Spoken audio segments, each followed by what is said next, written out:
Public international लॉमध्ये nationality हा पहिला धडा आहे. त्या बाबतीत आपण आता बोलूया. पहिल्यांदा ह्याचे पॉईंट्स आहेत. Nationality, introduction, meaning of nationality, modes of acquisition of nationality, loss of nationality, double nationality. So first, in introduction, nationality means an identity as a member of certain state. म्हणजे आपल्याला आपण त्या देशाचे नागरिकत्व आहोत हे नॅशनॅलिटी सांगते. आणि it means membership of an independent political community. Nationality plays an important role in international law. आता वॉर टाईममध्ये दुश्मन कोण, शत्रू कोण आणि जवळचा आपल्या देशाचा कोण हे नॅशनॅलिटीच्या नागरिकत्वाच्या बेसिसवर आपल्याला कळलं जाते. इफ स्टेट कुड not prevent it's national from committing the offense or it allows its own national to do certain offenses, it's responsible and has to give answer to the world. जर एखाद्या देशाच्या नागरिकांनी काही अपराध केले आणि ते देश त्यांना थांबवू शकला नाही किंवा त्या देशानेच त्यांना परमिशन दिली ते अपराध करायची, तर त्यांना त्या देशाला जगाला या बाबतीत असं का झालं, काय केलं या बाबतीत त्यांना पेनल्टी द्यावं लागेल किंवा हे थांबवायचं काम हे त्या देशावर दोष येतो. Nationality means loyalty towards a particular state. Each state exercise it's jurisdiction over civil and criminal matters over the person of their nationality. A person may continue his nationality even after he loses his citizenship. आता नॅशनॅलिटीचा अर्थ काय? Nationality means an identity as a member of certain state.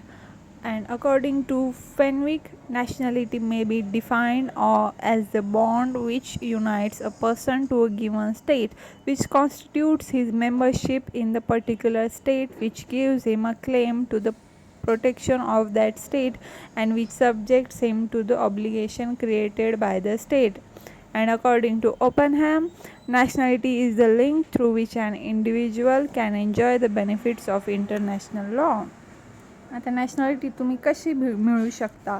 By birth, जन्माने मिळू शकता. Bye नॅचरलायझेशन म्हणजे आपण ह्या देशाचे होतो नॅशनल, पण आपण ते सोडून दुसऱ्या देशामध्ये राहायला गेलो तर मग त्या देशाची आपण नॅशनॅलिटी घेऊ शकतो, आपल्या जन्मलेल्या देशाची सोडून. आता एक एक्झाम्पल आहे. Someone was born in Yugoslavia in 27 August 1910. She came to India in 1929. In 1948, the government of India granted her citizenship and nationality of India, where a person born in one state and acquired citizenship and nationality of another state by adoption. It is called naturalization. By reception म्हणजे पहिल्यांदा तुम्ही भारताचे नागरिक होतात, मग तुम्ही दुसऱ्या देशात USA राहायला गेलात, तिथली नॅशनॅलिटी घेतली, मग पुन्हा आता तुम्हाला भारतात परत येऊ वाटलं, मग तुम्ही भारतात परत आला तर मग पुन्हा भारताची नॅशनॅलिटी नागरिकत्व घेतलं, तर ते बाय रिझप्शन येतं. मग सबज्युगेशन.